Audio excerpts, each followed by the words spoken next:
Well, good morning. Happy Wednesday. It is Wednesday, the The October 8th. October 8th, 2025. In the year of our Lord. It's a beautiful day out this morning. The full moon is out. Actually, it's not a full moon. It's a waning moon. It's probably about a 90%, 93% waning moon. The full moon was on Sunday. Today is Wednesday, so yeah, it's been 3 days. And I've been gone. We had a week of spring break, which was wonderful. Thank you for that. And then on Monday and Tuesday, I went to Palm Desert, California. It's a suburb of Palm City. It's actually Cathedral City is the name of the place. And we had a pastor's conference. And so I was there for Monday and Tuesday, got in late last night. And had a really, really good time. It was good to see some old friends that I hadn't seen. I saw one person who went to work for Lutheran Hour Ministries. I don't know if you know of Lutheran Hour Ministries, but they are a wonderful organization that started during the radio age, and their purpose was to bring the gospel to the radio waves, which they were very, very successful in doing. And they've been an extremely successful organization. And we received some money from them once. Why did we receive money from Lutheran Hour Ministries? It wasn't money. I'm sorry. It was a program. They had some programs they were giving to a church, to any church, and it was some demographics and some marketing materials, I think it was, or something like that. That was like 20 years ago. Anyway, they're a great organization. Saw a friend who's working for them, and some other friends. I was looking for one friend and I didn't see him. I kept looking for him. I couldn't see him. I'm like, I guess he's not here. And then after the closing worship yesterday, there he was. I'm like, I've been looking all over for you. He says, I've been here. I said, well, okay, there you go. Well, there's probably, I'm guessing, there's probably, if there's 350 churches in the Pacific Southwest District, there's probably 250 people that were there for the pastor's conference, 200 to 250 people, something like that. And so that was good. And made it back safely. We drove there, went with another friend. And we drove there on Sunday, and then we came back last night. So, and the car did great, just awesome. Not a worry. Everything just worked out great. But now we're back at it. Let's see what else. Oh, my daughter came to visit. That was exciting. So we got to spend some time with her. And we also did a couple things with her and the in-laws. All in all, it's just been a really, really nice week off. So I'm glad to have had that time off. And now we're back at it. We will meet today and tomorrow, and then we'll start again next week. And we are into October, if you can believe it. October. In another few weeks, we'll be at Halloween and Reformation. And then after that, it's cold. Although November's not extremely cold. We're October. Oh, so I have solar, and October is when they reset the solar costs. So I'll be anxious to get that bill. It should happen. Maybe I've already gotten it. It should probably happen here any day. If it indeed comes this month. Last year it came in November, which was weird. And birthdays. We have one birthday today. Mike Levine. Happy birthday, Mike. God's blessings to you. And let me close this out and over there. And we are in Leviticus chapter 27. We finished Leviticus chapter 26. I was kind of hoping we might finish it all before we left, but I'm kind of glad now that we didn't, because there's a lot of stuff in Leviticus 27. So we'll see how it goes. And let's go ahead and get started. Leviticus chapter 27, beginning at verse 1. The Lord said to Moses, "Speak to the Israelites and say to them, if anyone makes a special vow to dedicate a person to the Lord by giving the equivalent value, set the value of a male between the ages of 20 and 60 at 50 shekels of silver. According to the sanctuary shekel, for a female, set her value at 30 shekels. For a person between the age of 5 and 20, set the value of a male at 20 shekels and a female at 10 shekels. For a person between 1 month and 5 years, set the value of a male at 5 shekels of silver and that of a female of 3 shekels of silver. For a person 60 years old or more, set the value of a male at 15 shekels and of a female at 10 shekels. If anyone making the vow is too poor to pay the specified amount, the person being dedicated is to be presented to the priest, who will set the value according to what the one making the vow can afford." So this would be if you and your family had decided to dedicate a person in your family to the Lord. Remember, the only people that were allowed to kind of be priests were the Levite family. They were the ones serving at the temple. But there might be a time when people want to make a vow and say, "Lord, if you know, I vow to you that I will give you this child. That's my vow." And it reminds me of Martin Luther. If you remember Martin Luther, when he was younger, his dad wanted him to be a lawyer. So he went off to be a lawyer. He was coming back from the first year of law school, and he was out in a field and it was lightninging. And he made a vow to God. Apparently he prayed to Saint Anne, who is Mary, the mother of Jesus's mother. And so it was Jesus's grandmother. He prayed to her. This is what people did back then. So he said, "If you save me, I promise I'll become a priest." And of course he was saved. And so he goes back home to his dad, who'd been funding his law school. He says, "Dad, I know you want me to become a lawyer to kind of, help the family finances, but I'm going to be a priest." And his father and he kind of worked it out. He decided to become a priest. He actually went to whatever, monastery, became a priest. Augustinian monk he became. And this is what happens. Sometimes you make a vow to God and you vow to God the life of a human being. Well, you don't necessarily have to actually give that person into servitude.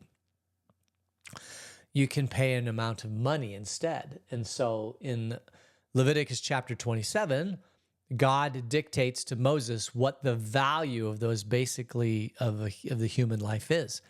And I have a chart here, I think. Oh, there we go. There's the chart. If it's 1 month to 5 years, it's 5 shekels. If it's a male, 3 shekels. If it's a female, the highest value person is from 20 to 60 years, which is 50 shekels. 50 shekels, 30 shekels. Now, notice it's interesting is that the male is worth more than the female.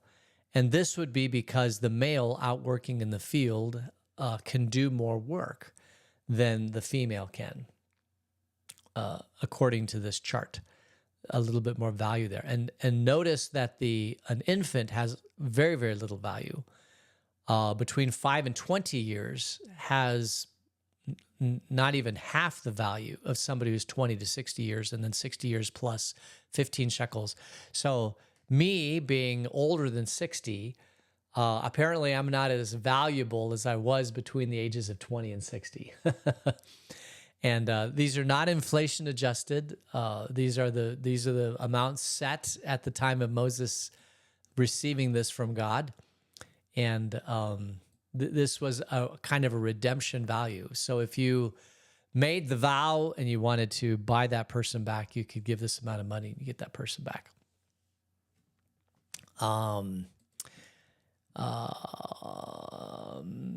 Yeah. And then it goes on in verse 9. If what they vowed is an animal, that is acceptable as an offering to the Lord. Such an animal given to the Lord becomes holy. They must not exchange it or substitute a good one for a bad one, or a bad one for a good one.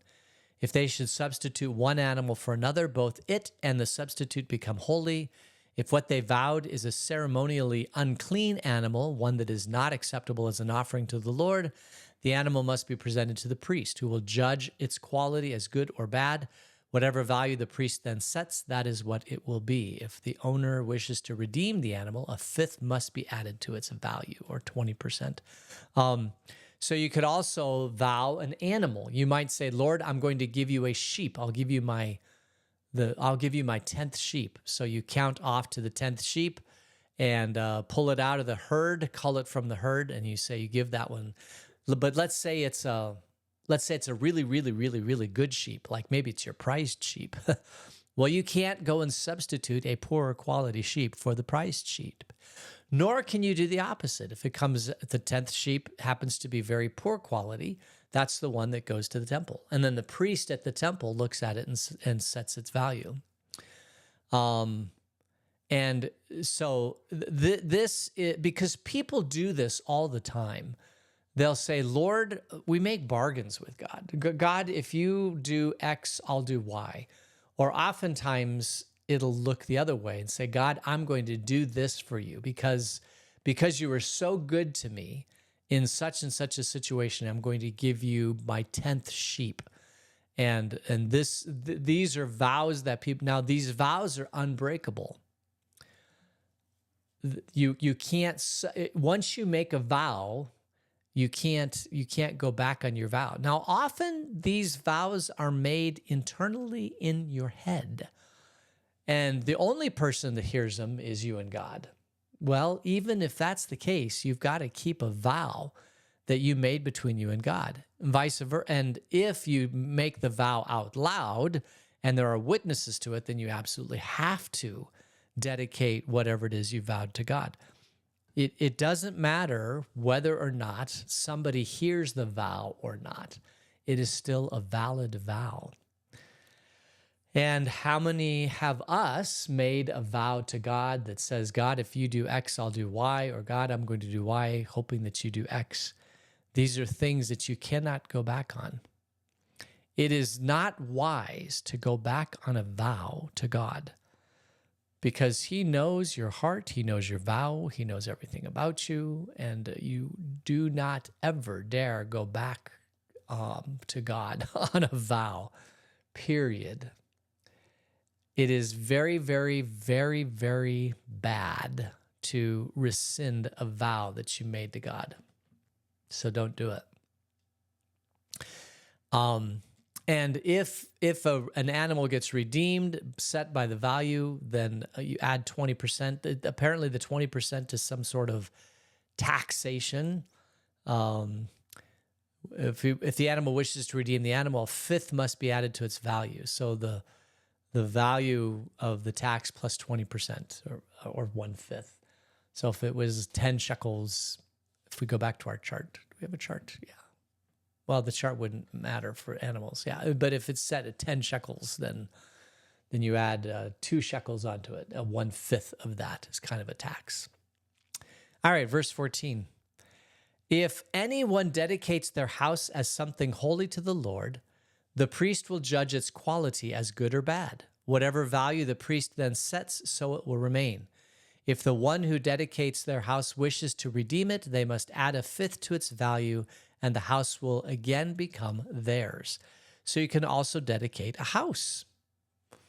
And the priest judged the quality of the house, as whether it's good or bad. And whatever value the priest sets, that's where the value remains. And the one who dedicates their house wishes to redeem it, again, a fifth or 20% must be added to it. You can dedicate all sorts of things. You can dedicate animals, peoples, houses, property, land. Let's look at the land one here, verse 16. If anyone dedicates to the Lord part of their family land, its value is to be set according to the amount of seed required for it. 50 shekels of silver to a homer of barley seed. If they dedicate a field during the year of Jubilee, the value that has been set remains. But if they dedicate a field after the Jubilee, the priest will determine the value according to the number of years that remain until the next year of Jubilee, and its set value be reduced. If the one who dedicates the field wishes to redeem it, they must add a fifth to its value, and the field will again become theirs. If, however, they do not redeem the field, or if they have sold it to someone else, it can never be redeemed. When the field is released in the Jubilee, it will become holy, like a field devoted to the Lord. It will become a priestly property. So you could also dedicate a piece of property to God, and assuming it's not a Jubilee year, you could go back and redeem it. You go to the priest. The priest says, okay, there's so many years till the next Jubilee, 7 years till the next Jubilee. Let's set a value. That's 7 crops, and here's the value. So if you want to redeem the property here, plus 20% is what you have to pay to redeem that field. But if you don't redeem the field at the next Jubilee, then it becomes permanently the property of the priestly class. And it doesn't say what they can do to it. I don't know if they can farm it. They don't really have, the priestly class doesn't do farming. They get their food from the people. But maybe the field is set aside as a holy place for them to go. But this is a way to permanently attach a piece of property to God's holiness. I know that years ago, that if people wanted to build a church in the Midwest, sometimes a farmer would donate. If a farmer had 160 acres or 640 acres, he might donate 5 of his acres to say, this is holy and set apart. Let's build a church there. And they would build a church on that property. That is often how the churches of the Midwest were built and how the land was obtained, is that you had a farmer who decided to dedicate part of the property that he owned to build a church, and he would do that. Here in Vail, we have, I do not know, and I should ask JJ, but there was a lady named Beach. She was her husband was that was her last name. Her husband was a doctor, and he died. And as a memorial to his death, she decided to build a shrine to him. And the shrine was built between the 2 railroad tracks in Vail. And it's now called Santa Rita Shrine. And that shrine, the question is, did she have to buy the property on which the shrine was to be built? Or did, by chance, the Vail company, Walter and Edward Vail, did they donate the land so that the shrine could be built? It is not. Today, it's a little bit more challenging. And the reason why it's more challenging is because of zoning laws and parking requirements. Because in 100 years ago, a church did not have to provide all the parking for the people who went to the church, because church was on Sunday morning. Typically, churches were in downtown, so people kind of parked in downtown. They walked to the church. And when I say 100 years ago, maybe 50 years ago, 100 years ago wasn't barely an automobile. But people would, they would either walk to church or they would park in downtown and everybody would walk to church. Now, if you want to build a church, the vast majority of land required for a church is the parking lot. You have to be able to provide enough parking. Although I think that's going to change. I believe that we are very, very, very close to the ability for vehicles to take you to church, drop you off, and then go park somewhere. And when I say very close, I mean very, very close. This technology exists in the latest release of the full self-driving of one of the car companies, and it's being tested now. And once it's kind of been approved from all of its testing, I believe this will be the launch version of the unsupervised full self-driving that has been promised for 5 years or so. And it is an artificial intelligence solution. And it is when that happens, you will be able to get in your car, it drive you to church, it drops you off, and then car goes and parks somewhere. And then when church is done, you call your car and it comes and picks you up. I think definitely within the next 5 years, but I think it could easily be in the next year where this happens. And what will that do to parking requirements everywhere in the world? all the if you're just going to be in the parking lot for an hour, then just let the car sit in the parking lot. But if the parking lot's full, if there's not enough parking, it'll be interesting to see where everybody parks and how this all works. That is a long way away from the Old Testament here. Yeah, so you can redeem property, but you have to have 50%. You have to add 20% as kind of a tax on that. Continue on, verse 22. If anyone dedicates to the Lord a field that they have bought, which is not part of their family land, the priest will determine its value up to the year of Jubilee, and the owner must pay its value on that day as something holy to the Lord. In the year of Jubilee, the field will revert to the person from whom it was bought, the one whose land it was. Every value is to be set according to the sanctuary shekel, 1 gerach to the shekel. So this is if you dedicate a piece of property, then and you want to redeem that property, then the priest sets the value.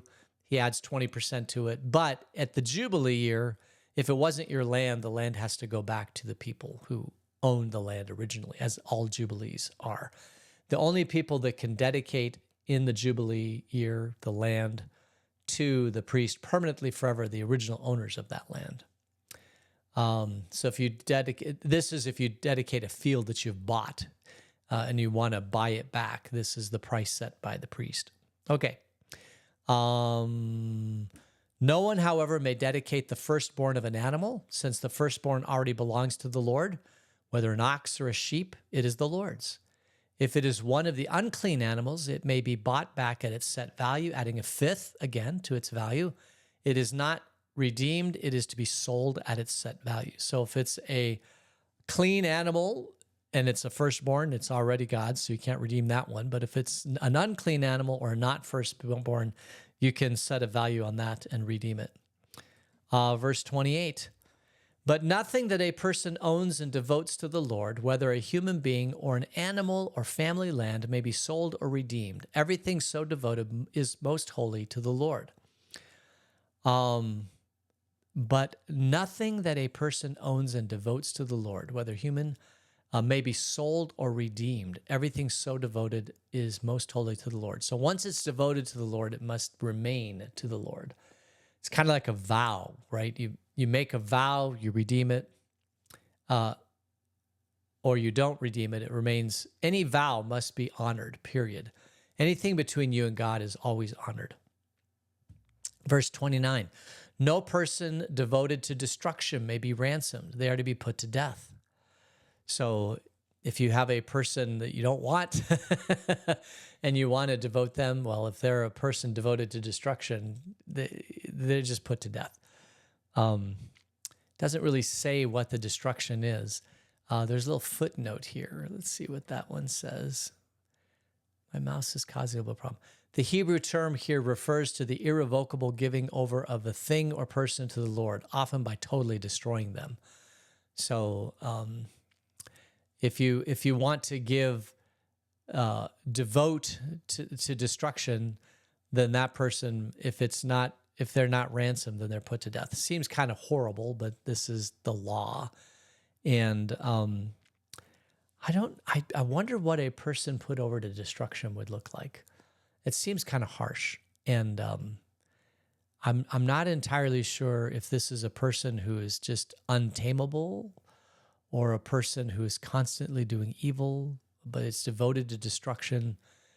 You can't, if you devote that person to the temple, then that person's killed. So don't give over that one.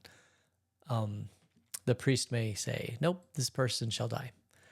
Verse 30, a tithe of everything from the land, whether grain from the soil or fruit from the trees, belongs to the Lord. It is holy to the Lord.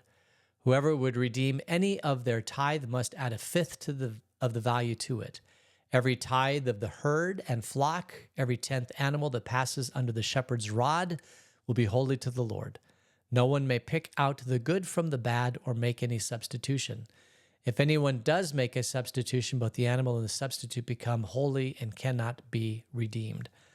These are the commands of the Lord that he gave to Moses at Mount Sinai for the Israelites. So it sounds from here that these sacrifices to God are to be more random in nature. It's like every 10th animal that passes under the rod.